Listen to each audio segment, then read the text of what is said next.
Pagkalabas ni Cathy sa elevator, ay tingin ng mga empleyado ang bumungad sa kanya. Tingin na puno ng paghanga. Binati siya ng mga ito, pero hindi niya binati ang mga ito pabalik.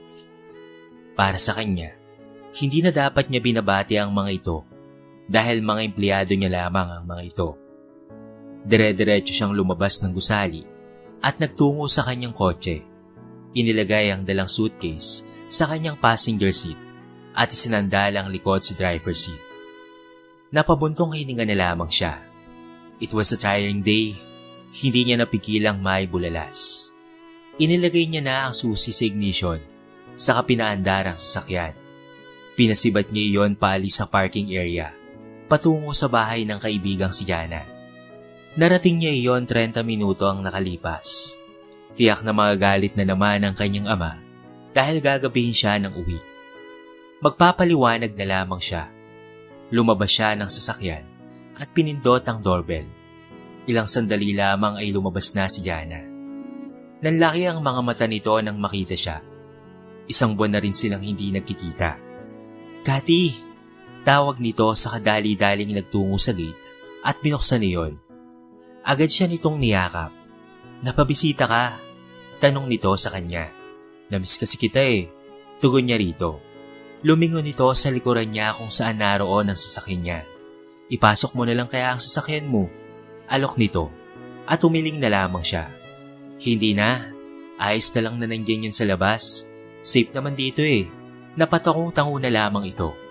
Subdivision kasi ito, kaya hindi basta-basta ang pwedeng pumasok rito. "Tara na sa loob," anyaya nito. Sabay na silang pumasok sa loob ng bahay. Pagdating doon, ay naghanda si Jana ng merienda para sa kanilang dalawa. Nang matapos, ay inilagay niya iyon sa center table ng salas. Umupo ito sa single sofa na nasa kanan.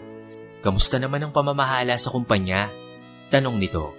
2 buwan pa lamang kasi ang nakakalipas nang ilipat sa kanya ng kanyang ama ang pamamahala ng kanilang kumpanya. "Ayun, ayos lang naman. Nakakasurvive kahit sobrang dami ng trabaho." Nakasimangot niyang sabi. Natawa naman ito sa kanya. "Naku, masasanay ka rin. Ganyan lang talaga sa umpisa." Wika nito. At napatangu-tangu na lamang siya. "Sabagay, tama ka," aniya, at nagsali ng juice sa baso. Sinalinan na rin niya ang baso ng kanyang kaibigan. Pagkatapos ay siya'y uminom na. Nagsimula silang magmerienda habang nagkikwentuhan at nagtatawanan. Napatingin si Jana sa wall clock at napatakip na lamang siya sa kanyang bibig nang makita kung anong oras na. "Bes, 7:30 na. Umuwi ka na. Tiyak na magagalit si tito niyan." Nag-aalala nitong sabi. Sasagot na sana siya nang mag-ring ang kanyang cellphone. Kinuha niya iyon sa kanyang handbag. Ipinakita niya kay Jana nang makitang ang kanyang ama ang tumatawa. "Tiyak na sasermonan ka na naman yan. Sagutin mo na." Utos nito sa kanya. Umirap siya sa kasinagotang tawag at in-loudspeaker iyon para marinig ng kanyang kaibigan.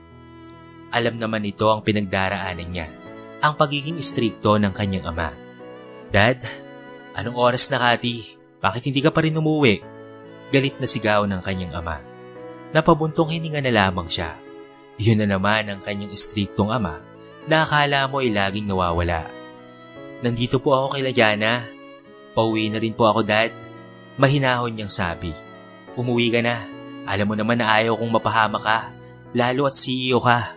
Matinik ka sa mga mata ng mga magnanakaw." Paalala nito. "Okay, Dad. Bye."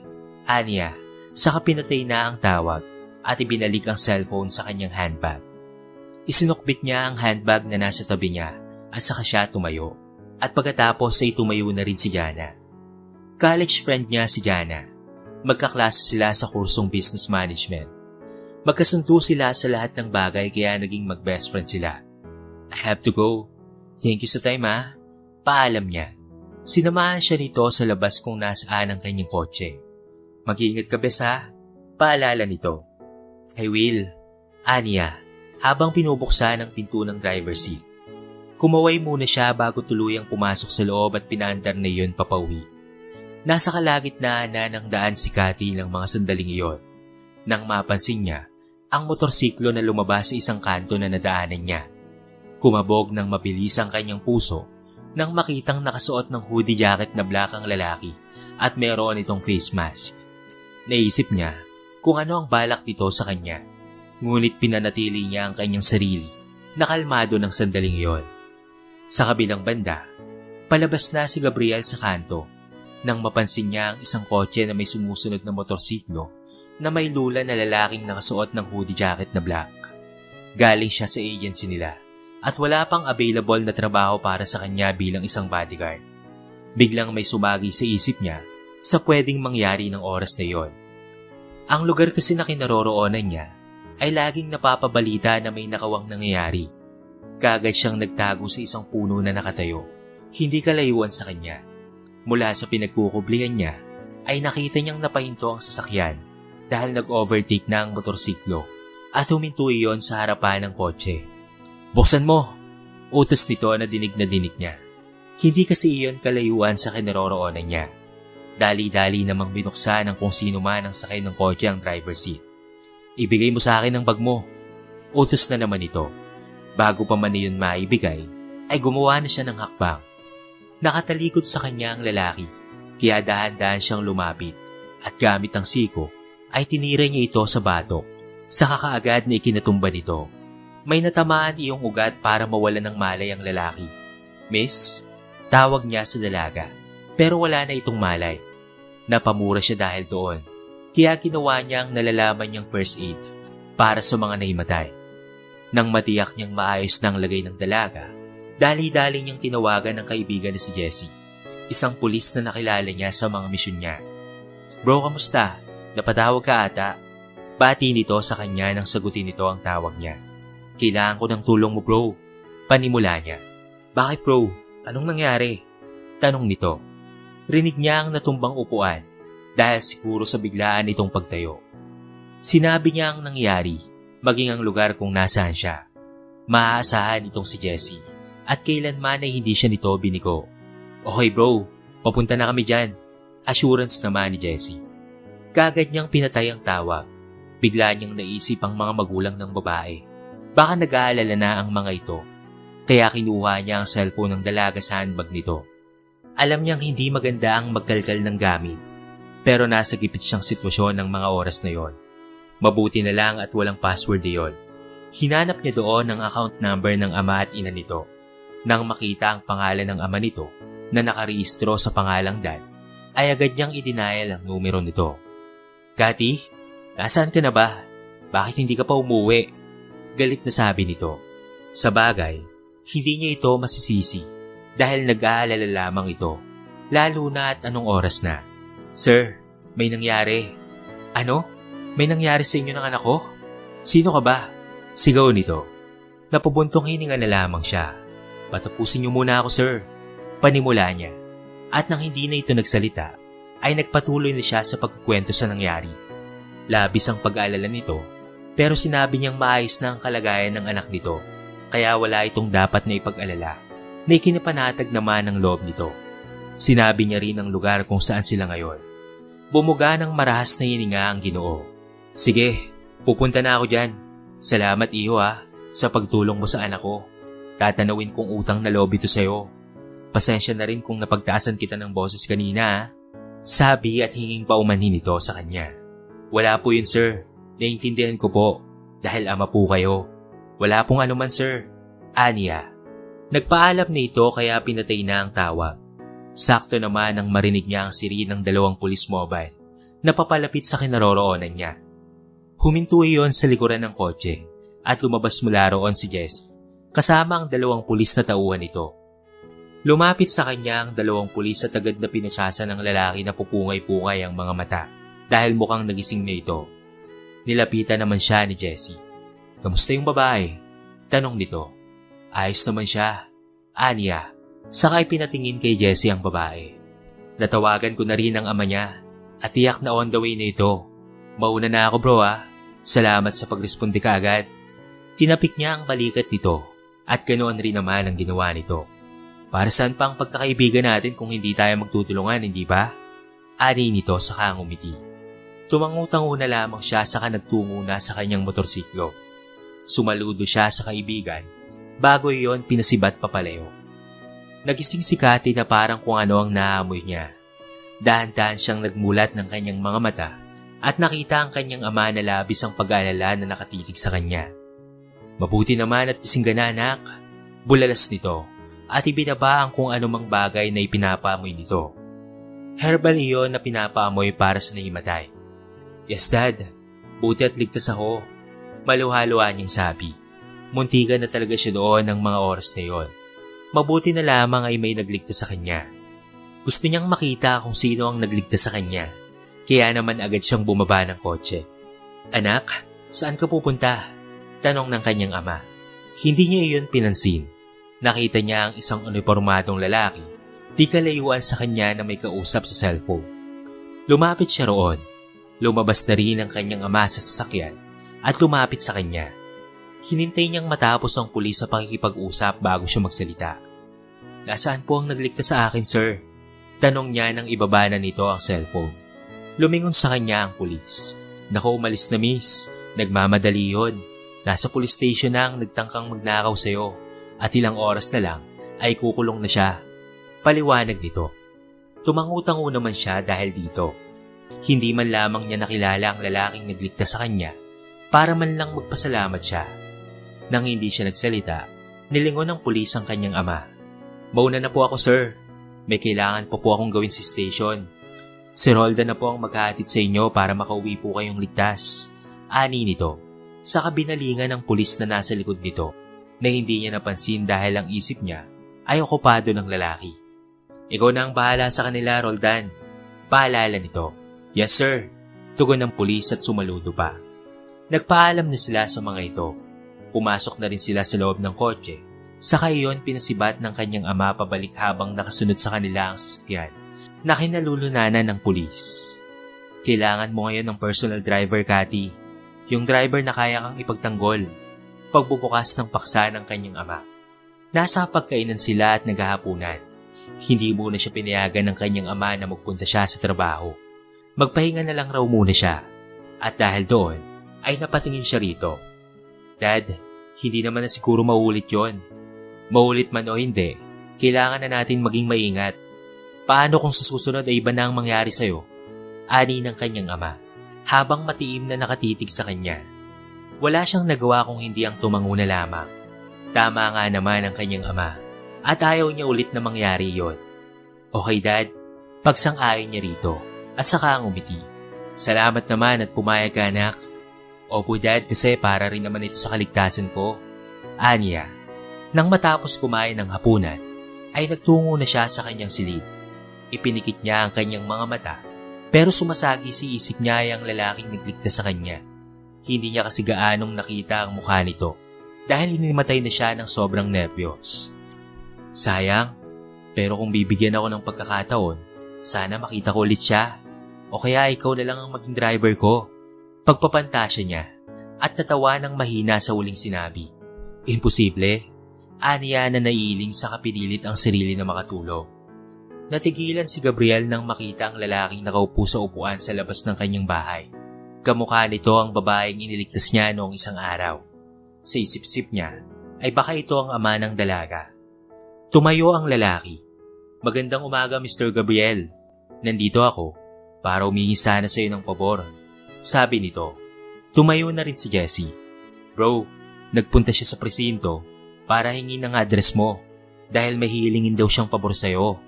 Bilang respeto ko naman, ay binigay ko. Paliwanag naman ni Jessie. Tumangutango na lamang siya. Ayos lang yun, bro. Doon tayo sa loob ng bahay. Aniya. Sumang-ayon naman ang mga ito. Nauna na siyang naglakad patungo sa loob. Nang makarating ay naupo na ang mga ito sa sofa. Maging siya ay naupo na rin sa pang-isahang sofa. Ano pong pabor niyo, sir? Tanong niya rito. Huminga muna ito ng malalim. Gusto kasi kitang maging driver o bodyguard ng anak ko. Ayaw ko nang maulit ang nangyari sa kanya nitong nakaraan. Baka mas grabe pa ang mangyari sa kanya.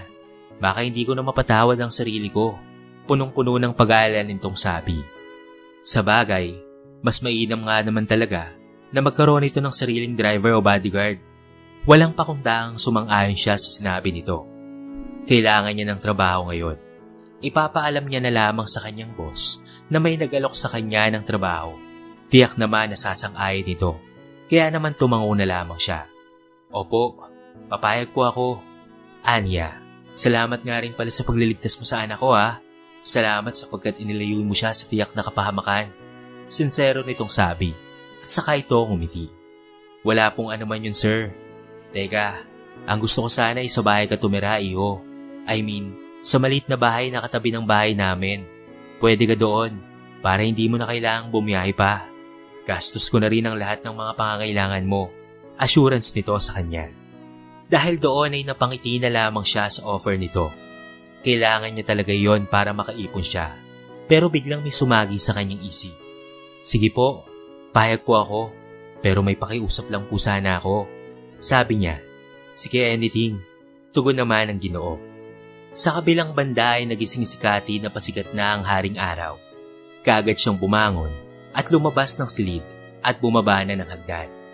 Habang pababa ay narinig niya ang boses ng kanyang ama na may kausap. Tiyak na makakasundo mo ang anak ko, pero alam ko naman na kaya mong i-handle ang ugali niya. Wika nito na naging dahilan para magsalubong ang kanyang kilay. Sino naman kaya itong kausap ng kanyang ama? Nanlaki na lamang ang kanyang mga mata nang mapagtanto kung sino yon. Yon ay ang magiging driver niya. Tuluyan na siyang bumaba dahil dito. Hi dad, bati niya sa kanyang ama. Lumingon ang kanyang ama. Hello Iha, good morning. Bati nito. Lumapit siya sa kanyang ama at binigyan ito ng isang halik sa pisngi. Ramdam niyang nakatingin sa kanya ang lalaki. Nga pala Iha, narito pala si Gabriel. Siya ang magiging personal driver mo, ani ng kanyang ama. Saka binalingan si Gabriel ng tingin. Ikaw na ang bahala sa anak ko ha. Sa'yo ko na ipagkakatiwala ang buhay niya. Wika nito. Tumayo si Gabriel at iniabot ang kamay sa kanyang harapan. Gabriel nga pala, pagpapakilala nito. Tinaasan niya ito ng kilay. Sorry pero hindi ako nakikipagkamay sa empleyado ko. Aniya, saka tumalikod at naglakad patungo sa hagdan. Maliligo lang po ako dad. Then, sabay na tayong kumain ng agahan. Aniya, saka dire-diretsyong umakyat sa itaas. Pagpasensyahan mo na ang inasal ng anak ko ha. Ganyan lang talaga yan. Kung maaari sana, ay baguhin mo siya. Baka ikaw ang makapagpabago sa kanya. Pakiusap nito. Tumangutango na lamang siya. Gagawin ko po ang makakaya ko sir. Assurance niya.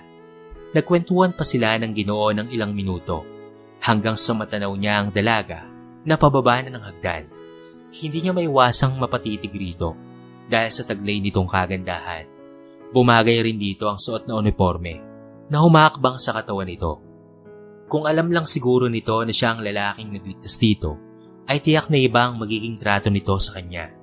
Tumayo ang Ginoo at nagpaalam na nakakain muna sila. Inalok siya nito pero tumanggi siya. Kumain na kasi siya bago nagtungo rito. Habang naghihintay ay inopen niya ang kanyang cellphone at naglaro. Upang sa gayon, ay meron siyang pampalipas oras. Let's go, narinig niyang sabi ng babae. Tiningala niya ito at nasa harapan niya na ito at nakapamewang pa. Tumayo na rin siya sa kabinuksan ng pintuan para sa dalaga. Nang makalabas ito, ay sumunod na rin siya. Nagtungo na sila sa kotse nito at pinagbuksan ito ng pintuan. Hindi man lamang ito nagpasalamat na hinayaan niya na lamang. Suplada, Aniya, saka umikot na at pumasok sa driver's seat. Ma'am, may sasabihin po ako.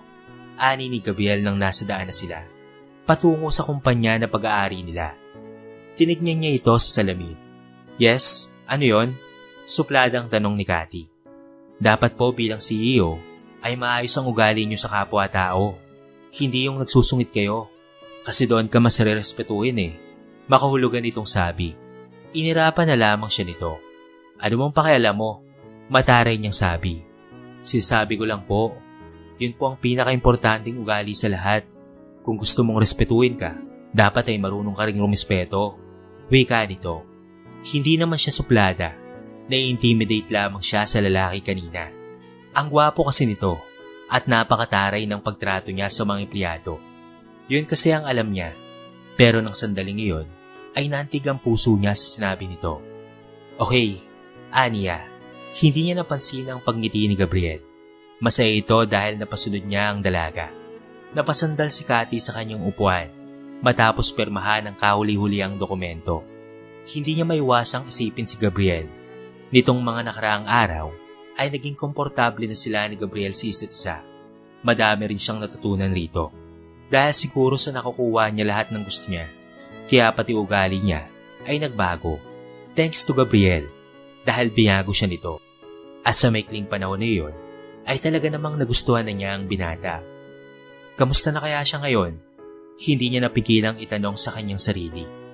Kapag nasa bahay ito at nasa hardin ito, ay nagdadamo o kung ano man ang iutos rito ng kanyang amo. Napatingin na lamang siya sa wall clock ng kanyang opisina. Mag-aalas 5 na ng hapon. Napangiti na lamang siya. Susundin siya nito maya-maya. Usapan rin nila ni Jana na makikita ngayon. Namiss daw siya nito, saka gusto nito na makita ang driver niya, /bodyguard. Nang sumapit ang alas 5, kaagad niyang isnukpit sa kanyang balikat ang handbag at lumabas na ng opisina. Nagpaalam na rin siya sa kanyang sekretarya bago tuluyang pumasok sa elevator na magdadala sa kanya sa lobby. Nang makarating sa parking area, nakita niya si Gabriel na nakasandal sa kanyang kotse. Hawak nito ang cellphone at mukhang may katext pa. Mukhang napansin nito ang presensya niya, kaya napatingin ito sa direksyon niya. Ngumiti na lamang ito sa kanya at kumabog ng mabilis ang dibdib niya dahil mas lalo itong gumwapo sa pagngiti nitong iyon. Agad siyang lumapit rito. "Kanina ka pa?" tanong niya at tumiling naman ito. "Kakarating ko lang. Let's go?" Paanyaya nito. Dahil doon ay tumango na lamang siya. Pinagbuksan siya nito ng pintuan ng passenger seat at nang makapasok ay sumunod na rin ito. Saka pinasibat na ang sasakyan patungo kay Jana. Siya na ang nagbigay direksyon rito. Nang marating ni Cathy at Gabriel ang bahay ng kaibigang si Jana, bukas na ang gate ng mga sandaling iyon at naroon ang kaibigan sa labas at inaabangan sila. Nag-text kasi siya kanina na malapit na sila. Mukhang interesado talaga na makilala ni Jana ang kanyang driver. Hindi niya na hinintay pa na pagbuksan siya ni Gabriel. Lumabas na siya ng kotse at sinalubong si Jana. "Bes," tili niya. Saka sila nagyakapan. Nang kumalas si Jana sa pagkakayakap sa kanya, ay pinakatitigan siya nito. "Asan ang driver mo?" Papang-usisa nitong tanong. Tinignan niya ang sasakyan. Nasa loob ng sasakyan, aniya. Inirapan naman siya nito. "Dali, tawagin mo na para makita at makilala ko." Nagmamadali nitong sabi. Bumuntong hininga na lamang siya saka nagtungo sa pintuan ng driver's seat. Sa akin na to kayon. Bumaba naman ang bintana niyon. "Bakit?" tanong nito. "Lumabas ka raw. Gusto kong makita ng kaibigan ko." Nahihiya niyang sabi. Nagsalubong ang kilay nito. Dahil doon ay nag-iwas siya ng tingin. Tiyak na iniisip nito na baka naikukwento niya ito sa kaibigan. Well, wala namang masama roon. Normal lang naman na magkwento ka ng mga bagay-bagay sa mga kakilala mo. "Okay, sige," sagot nito. Saka lumabas ng kotse. Tinignan niya ang kaibigan na ngayon ay nakatingin kay Gabriel. Nang pumihit ang bintana, paharap kay Jana. Namilog ang mga mata nito, kasabay ng pag-awang ng mga labi. Pero kaagad rin iyong itinikom ng kaibigan. Lumapit si Gabriel kay Jana. Siya naman ay naiwan sa labas. Inilahad nito ang kamay sa dalaga. "Nice to meet you," ani nito. Tinanggap naman ni Jana ang pakikipagkamay nito. "Nice to meet you too." Nakangiting tugon naman ni Jana. Hindi niya maiwasang magselos ng mga sandaling iyon. Kahit man sabihin na kaibigan niya si Jana, ay single si Jana at maganda. Kaya hindi imposible na magustuhan nito ni Gabriel. "Cathy." Naudlot si Cathy sa malalim na pag-iisip nang tawagin ni Jana ang pangalan niya. Napatingin na lamang siya rito. Maging si Gabriel ay nakatingin na rin. Diyos mio, nakakahiya ang pagiging lutang niya. Pabulong na sambit ng kanyang kaibigan. "Bakit?" tanong niya. "Niyaya kitang pumasok sa loob para magmerienda. Tara na." "Okay," tugon niya saka naglakad papalapit sa mga ito at sabay silang nagtungo sa loob ng bahay. Kanina pa napapansin ni Gabriel ang katahimikan ni Cathy. Magmula kaninang umalis sila kina Jana. Napapansin niya na nakasimangot ito kanina habang kausap niya si Jana. "Nagsiselos ba to?" sabi niya sa kanyang sarili. Agad siyang umiling sapagkat imposible na magselos ito dahil tiyak naman na hindi siya nito magugustuhan. O baka naiinis ito dahil hindi niya ito kinakausap kanina. Maaaring iyon na nga ang dahilan. Pasensya ka na kanina kung hindi kita nakakausap ha. Lagi kasi akong kinakausap ni Jana eh. Hingin pa umanhin niya. Ayos lang. Tipid nitong tugon. Hindi na lang niya ito pinansin at itinoon na lamang ang pansin sa daan. Hindi lang kasi siya sanay na tahimik ito dahil lagi itong nagkikwento sa kanya kapag magkasama sila.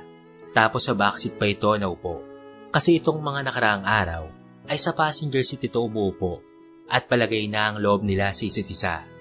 Nang makarating sila sa mansyon ng mga ito at may pasok iyon sa loob, agad niyang pinagbuksan ng pinto si Cathy. Pagkalabas nito ay agad niyang hinawakan ng kamay nito at ipinihit paharap sa kanya. Ipinalibot niya ang mga kamay sa bewang nito. Gabriel? Mahina nitong sabi. Masinigpitan pa niya ang pagkakahapit dito. Gusto kong malaman ng dahilan kung bakit ka nagkakaganon kanina. Utos niya. Nag-iwas ito ng tingin. Dahil naiinis ako. Naiinis ako dahil si Jana. Si Jana lang ang kinakausap mo kanina at hindi mo man lang ako pinapansin. Pagmamaktol nito, napangiti siya dahil roon. Ibig lang sabihin nun ay may gusto ito sa kanya pero kailangan niyang i-confirm dahil ayaw niya namang mapahiya.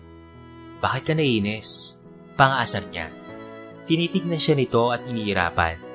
Aalis na sana ito sa pagkakayakap sa kanya pero ang ginawa niya ay sinapo niya ang pisngi nito sa kamariin na hinalikan sa labi. Bahala na kung magalit ito sa kanya. Dahil ng mga sandaling iyon ay natutokso na siyang halikan nito. Labis namang siyang nagtaka nang tugunin nito ang halik niya. Ibig lamang sabihin niyon ay may gusto rin ito sa kanya. Isinama niya ang dalaga sa tinutuluyan niyang simpleng bahay at pinapasok ito sa loob at inihiga sa kama. Darang na siya sa mga sandaling iyon. Handa naman siyang panagutan ng dalaga kung sakali man na may mangyari sa kanya na posibleng mangyayari nga. Pumaibabaw siya rito at ng mga sandaling iyon ay may namagitan sa kanilang dalawa na kailanman ay hindi niya pagsisisihan. Masaya siyang natulog sa tabi ng natutulog na dalaga na nakatulog na dahil sa pagod. Nagising si Cathy na masakit ang iba pang parte ng kanyang katawan. Napangiti siya dahil naibigay niya ang sarili sa lalaking minamahal. Sa lalaking hindi niya lubos akalain na mamahalin niya ng lubusan. Iminulat niya ang kanyang mga mata. Iginala ang paningin sa kinaroroonan niya. Tumigil iyon sa isang lalaki na may ginagawa sa kitchen na katabi lamang ng kama. Gabriel? Tawag niya sa lalaki. Tumigil ito sa ginagawa at nilingon siya. Agad itong lumapit sa kanya, saka inalalayan siyang makaupo. Ayos ka lang ba? Nag-aalala nitong tanong. At saka ito'y ngumiti. Masakit lang ang katawan ko. Aniya, lumamlamang mga mata nito nang nakatitig sa kanya. Ako pala ang una mong karanasan. Thank you ah. Buong sinseridad nitong sabi. Ngumiti siya at hinaplos ang pisngi nito. Dahil sa iyo ko gustong ibigay ang sarili ko. Ngiti na lamang ang itinugon nito. Saka ito tumayo. Inilahad nito ang kamay sa kanya. Merienda muna tayo. Ihatid kita sa bahay niyo mamaya. Baka madatnan tayo ng dad mo rito eh. Paliwanag nito. Nakaagad naman niyang sinang-ayunan. May pinuntahan kasi itong kaibigan. Tama nga naman ito. Mahirap na kapag nadatnan sila. Tiyak nakatakot-takot na sermon ang aabuti nila. Lalo na at wala naman silang relasyon. Pinagsaluhan nila ang ginawa nitong hamburger at pati na rin ang orange juice. Tahimik lamang silang kumakain hanggang sumatapos sila. Nagpasya na rin siyang magtungo sa bahay para maiga sa kanyang silid, lalo at masakit pa rin talaga ang kanyang katawan. Pagkatapos may park ni Gabriel ang sasakyan sa garahe, lumabas na siya. Huminga muna siya ng malalim para mabawasan ang kabang nararamdaman. Ngayon ang balak niyang pagtatapat ng namagitan sa kanila ni Cathy sa ama nito bilang pagrespeto. Hingin niya na ang kamay nito para maging kabiyak. Oot mabilis man pero hindi na pwedeng isawalang bahala niya lang iyon. Dahil may namagitan na sa kanilang dalawa. Pagkapasok sa bahay, ay dumiretso siya sa opisina ng Ginoo. Kahit si Cathy ay hindi alam ang gagawin niyang ito. Ang tanong, matatanggap kaya siya ng ama ni Cathy? Bahala na. Ang mahalaga ay sinubukan pa rin niya. Nang matapat siya sa pintuan ng opisina nito, huminga na naman siya ng malalim. Kumakabog ng malakas ang kanyang dibdib. Kumatok siya ng 2 beses at ipinihit iyon. Yun kasi ang bili nito na gawin niya kapag pupuntahan niya ito sa opisina. Nang makapasok, ay nakita niyang nakaupo ito sa upuan at nakatingin sa kanya. "Magandang umaga po," bati niya. "May kailangan ka ba, Gabriel?" Tanong nito. "May pagtatapat po kasi ako sa inyo, sir," sabi niya. Inilahad nito ang kamay sa visitor's chair. "Maupo ka muna," paanyaya nito. Umiling naman siya. "Hindi na po, tatayo na lang po ako. May mahalaga po kasi akong sasabihin sa inyo." Sa totoo lang po kasi sir, may namagitan po sa amin ni Cathy kahapon. Huwag po sana kayong magagalit sa kanya dahil ako po ang nagbigay ng motibo at handa ko po siyang panagutan. Alam ko po na mahirap lamang po ako, pero gagawin ko po ang lahat para maging isang responsableng ama at asawa. Pangako niya habang titig na titig sa mga mata ng Ginoo. Gusto niyang iparating dito na totoo ang mga sinasabi niya. Tumayo ito at lumabas ng mesa saka lumapit sa kanya. Napahawak siya sa kanyang tiyan nang suntukin nito iyon. Malakas na suntok ang ibinigay nito. "Para yan sa ginawa mo sa anak ko. Kinuha mo ang pinakaiingat-ingatan niya," sigaw nito at nagbaba siya ng tingin. "Ipagpaumanhin niyo po, nadala lamang po kami ng tukso," tugon niya. Natigilan siya nang dumantay ang kamay nito sa kanyang kanang balikat. Nagtaas siya ng tingin at nakitang nakangiti na ito. "Matagal ko nang napapansin na malagkit ang tingin na ibinibigay mo kay Cathy. Ikaw ang gusto kong maging manugang dahil alam ko na maliligtas mo sila sa mga kapahamakan," nakangiti nitong sabi. "Pero mahirap lamang po ako," tugon niya sa malungkot na tinig. Dahil doon ay natawa naman ito. "Anong silbi ng kayamanan ko, hindi ba? Pagtulungan yung dalawa. Walang imposible sa taong nagmamahalan," ani ng Ginoo na naroon pa rin sa labi ang masuyong ngiti. Maraming salamat po, sir. Sabihin mo na sa kanya na ikaw ang lalaking nagligtas sa kanya," seryoso nitong sabi. Tumangutang-una lamang siya sa kasumaluto pa. "Opo, sasabihin ko po bukas. Total wala po siyang pasok sa opisina para makapag-usap po kami ng maayos. Hingin ko na rin po ang kamay niya para pakasalan ko na po siya," determinado niyang sabi. Tumangutang-una naman ang Ginoo. "Good." Lumabas siya ng opisina ng matanda na may ngiti sa mga labi. Wala na siyang problema sa ama ni Cathy. Ngayon ang problema na lamang niya ay si Cathy. Mapapatawad kaya siya nito sa ginawa niyang paglilihim dito na siya ang nagligtas rito dati? Abala sa pagdidilig ng halaman si Cathy nang biglang may pumalibot na kamay sa kanyang bewang. Natigilan siya nang idantay ng kung sino man na iyon ang baba sa kanyang balikat. Nilingon niya ito at pumilis ang tibok ng kanyang puso na muntikan nang magtama ang labi nila ng binata. Walang iba kung hindi si Gabriel. "Gab, baka makita tayo ni Dad," mahina niyang saway sa binata. Hinalikan nito ang leg niya na nagdulot ng kiliti sa kanyang katawan. Umalis ito mula sa pagkakayakap sa kanya. Humarap siya rito. Nagkatitigan sila. Hinawi ni Gabriel ang ilang hibla ng kanyang buhok na nakatakip sa kanyang mukha. "Pwede ba kitang iyayaing mag-date mamaya?" Pakiusap nito. Tumangutango naman ito sa kanya. Siyempre naman ay gusto niya yon. "Oo naman, saan ba?" Excited niyang tanong. Sinabi nito sa kanya ang restaurant kung saan siya nito ay date. Hinalikan nito ang kanyang noo bago nagpaalam na may pupuntahan raw ito. Bumalik siya sa pagdidilig ng halaman na may ngiti sa mga labi. "Ma'am, dito po tayo," wika ng crew na sumalubong kay Cathy. Nauna na itong naglakad at sumunod naman siya. Nagtungo sila sa balkonahe ng restaurant. Binuksan ng crew ang pinto at tumambad sa kanyang harapan ang isang pabilog na mesa na nasa gitna na may nakapatong na flower vase na may magandang rosas. Nilingon niya ang crew. "Salamat," aniya. Ngumiti na lamang ang crew at umalis na. Pumasok siya sa balkonahe at ikinala ang paningin sa kabuuan niyon. Punong-puno iyon ng mga rosas at ang paborito niyang bulaklak. Natigilan siya nang may umakap sa kanyang bewang at umalik sa kanyang buhok. "Nagustuhan mo ba?" Napangiti siya nang marinig ang paboritong boses na iyon ni Gabriel. Humarap siya rito. "Oo naman, thank you ah," puno ng sinseridad niyang sabi. Biglang lumamlam ang mga mata nito. "Bakit?" tanong niya. "May sasabihin ako sa'yo." "Okay, ano yun?" Paano kung isang araw ay matagpuan mo ang lalaking nagligtas sa'yo? He asked out of nowhere. Napangiti siya sa tanong nito. Yun ang matagal na niyang pinapangarap. Ang makita ang savior niya at makapagpasalamat man lamang. Siyempre magpapasalamat ako ng buong puso dahil sa pagliligtas niya sa akin. Nakangiti niyang tugon. Tinaasan ng kilay si Gabriel dahil sa uri ng titig nito. Ipapakilala mo ba siya sa akin? Huminga ng malalim si Gabriel na para bang may mabigat na dinadala. May problema ba? Tanong niya. Kasi Cathy, ako at ang lalaking iyon ay isa. Ako ang lalaking nagligtas sa'yo. Panimula nito na ikinatigil naman niya. Si Gabriel at ang lalaking nagligtas sa kanya ay isa? Paano yun nangyari? Teka paano? Tanong niya. Pinilit niya ang sarili na kumalma.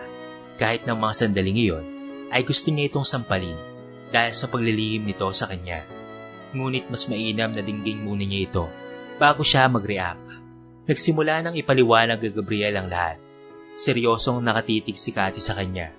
Nang matapos ay nagtanong siya, bakit may nilihim sa akin? Mapang-usisa niyang tanong. Pumuntong hininga ang binata. Dahil ayaw kong tratuhin mo ako ng maayos dahil sa ako ang nagligtas sa'yo. Gusto kong itrato mo ako kung paano ang trato mo sa isang kagaya ko na mahirap lamang.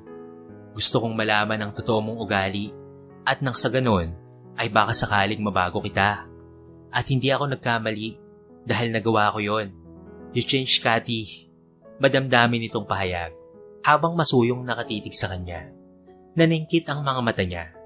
So sinubukan mo lang pala ako? Naiinis niyang sabi. Hindi yon. Useless pala ang pagpunta ko rito dahil panay kasinungalingan lang pala ang maririnig ko. Aniya at akmang aalis na pero pinigilan siya ng binata. Hindi mo ba ako mapapatawad, Cathy? I'm sorry kung naglihim ako sa'yo pero ginawa ko lang kung ano ang tama. Ginawa ko kung ano ang mas makakabuti. Kahit ganun pa man, ay patawarin mo sana ako. Pagmamakaawa nito. Napalunok na lamang siya ng mahina. Sa totoo lang ay mahina siya pagdating kay Gabriel. Mahal na mahal kasi niya ito. Kapag mahal mo, handa kang magpatawad. Nagsinungaling ito dahil iyon ang makakabuti sa kanya. Binago siya nito. Humarap siya at niyakap ito ng maigpit. Niyakap rin siya pabalik ng binata. Hindi kita kayang tiisin, Gabriel. Mahal na mahal kasi kita. Mahal mo rin ba ako? Kinakabahan niyang tanong. Umalis siya sa pagkakayakap rito, pero nanatili ang braso nito sa kanyang bewang at nagdadala iyon ng init sa kanyang katawan. Tiningala niya ang binata. Nakatitig ito sa kanya. Oo, mahal na mahal kita, Cathy. Mahal na mahal. Salamat at pinatawad mo ko. Hinaplos niya ang pisngi nito. Kung ang Diyos nga ay marunong magpatawad tayo pa kaya? Tanong niya at saka ito umiti. Hinapit siya ni Gabriel papalapit sa katawan nito at siniil ng halik sa labi. Nang matapos ay pinagdikit nito ang kanilang mga noo. I love you, madamdamin at punong sinseridad nitong sabi at saka siya ang umiti. I love you too, tugon naman niya.